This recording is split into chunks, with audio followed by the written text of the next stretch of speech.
Hello everyone, welcome to our channel. इस video में देखेंगे कक्षा 5 के विषय हिंदी का क्विज अभ्यास सॉल्यूशन। तो ये जो क्विज अभ्यास सॉल्यूशन है ये कक्षा 4 व कक्षा 5 दोनों ही क्लासेस के लिए है। तो दोनों ही क्लास के स्टूडेंट ध्यानपूर्वक देखें। चलो स्टार्ट करते हैं। क्वेश्चन फर्स्ट है, कहानी की भाषा कैसी होनी चाहिए। यहाँ ऑप्शन 4 करेक्ट हो जाएगा, सरल, सरस और रोचक तीनों, तभी तो हम कहानी को पढ़ेंगे। सेकंड क्वेश्चन है, कहानी लिखते समय क्या ध्यान में रहना चाहिए। तो यहाँ लिखेंगे कहानी का आकर्षक और उपयुक्त शीर्षक होना चाहिए। शीर्षक अच्छा होगा तो अपने आप कहानी जो है वो पढ़ने वाले को अच्छी लगेगी। कहानी लेखन में इनमें से किसकी महत्वपूर्ण भूमिका होती है। तो यहाँ आंसर हो जाएगा आपका ये सभी, पात्र की, कल्पना शक्ति की, विषय की, सभी की इंपॉर्टेंस होती है यहाँ पर कहानी में। तो ये तीनों ही ऑप्शन सही हैं, तो यहाँ ऑप्शन 4 करेक्ट हो जाएगा, ये सभी। नेक्स्ट क्वेश्चन है, कहानी में संवाद किसके लिए लिखे जाते हैं। तो यहाँ आंसर हो जाएगा, क्लिक कर देंगे सेकंड ऑप्शन, पात्रों के लिए। एक दूसरे के संवाद होते हैं, पात्रों में ही होता है संवाद। कहानी में क्रमबद्धता होना क्यों जरूरी है। तो यहाँ लिखेंगे कहानी के घटनाक्रम को क्रमवार समझने के लिए क्रमबद्धता होना जरूरी है। अगर उल्टा सीधा होगा तो हम कैसे समझेंगे कहानी को, इसलिए क्रमबद्ध में होना जरूरी है। इनमें से कौन सा शुद्ध शब्द है। तो यहाँ शुद्ध शब्द हो जाएगा आपका गृह कार्य, ठीक है, ऑप्शन 3 क्लिक हो जाएगा। नेक्स्ट क्वेश्चन है, इनमें से कौन सा अशुद्ध शब्द है। तो यहाँ आंसर करेक्ट हो जाएगा ऑप्शन 1 चिन्ह, क्योंकि चिन्ह इस तरह से नहीं लिखा जाता है। चिन्ह का शुद्ध रूप होता है चिन्ह, ठीक है। हम बोलते चिन्ह हैं, बट जो लिखा जाता है वो इस तरह से लिखा जाता है। ये अभी के लिए नहीं, आगे आपकी आने वाली एग्ज़ाम्स हैं, और भी जब आप बड़ी कक्षाओं में प्रवेश करेंगे और बड़ी कक्षाओं के बाद में कंपटीशन के एग्ज़ाम देंगे ना, तो ये वहाँ पर बहुत इम्पोर्टेंट होता है, क्योंकि ये जनरली अशुद्ध शब्दों में पूछ लिया जाता है कि कौन सा चिन्ह सही है, ठीक है। तो ये सही है, ये ध्यान रखिएगा। नेक्स्ट क्वेश्चन देखते हैं, नीचे दिए गए शुद्ध और अशुद्ध शब्दों के जोड़े में से कौन सा जोड़ा सही नहीं है। तो यहाँ शुद्ध अशुद्ध का जोड़ा कौन सा सही नहीं है। तो यहाँ हो जाएगा उष्मा, ये दोनों ही मतलब गलत है, ठीक है। उष्मा इस तरह से होता है,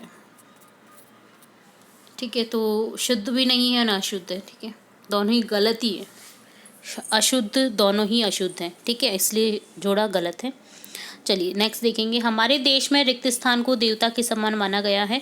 खाली स्थान के लिए सही शब्द चुनिए। तो यहाँ किसे देवता मानते हैं, अतिथि देवो भव, ठीक है। लाइन सुनी होगी आपने, राजस्थान की पहले फेमस लाइन भी थी। राजस्थान में जब भी पर्यटन विभाग की ओर से जारी किया जाता था स्लोगन, तो वहाँ पर था अतिथि देवो भव, यानी अतिथि देवता के समान है, ठीक है। चेंज होते रहते हैं स्लोगन, पधारो हमारे देश, अतिथि देवो भव, ठीक है। तो ऑप्शन 3 क्लिक हो जाएगा। यहाँ पर सही शब्द हो जाएगा आपका अतिथि, दोनों ही ती और थी में छोटी ई की मात्रा ही आएगी। नेक्स्ट क्वेश्चन है, मिठाई पर रिक्त स्थान भिन्न भिन्न रही थी, खाली स्थान के लिए शुद्ध शब्द चुनिए। तो मक्खियाँ, कौन सा शब्द सही हो जाएगा मक्खियों का, ऑप्शन 4 क्लिक हो जाएगा, ठीक है। मैं अपनी किताब रिक्त स्थान रही थी, खाली स्थान में कौन सा शब्द आएगा, ढूंढ रही थी।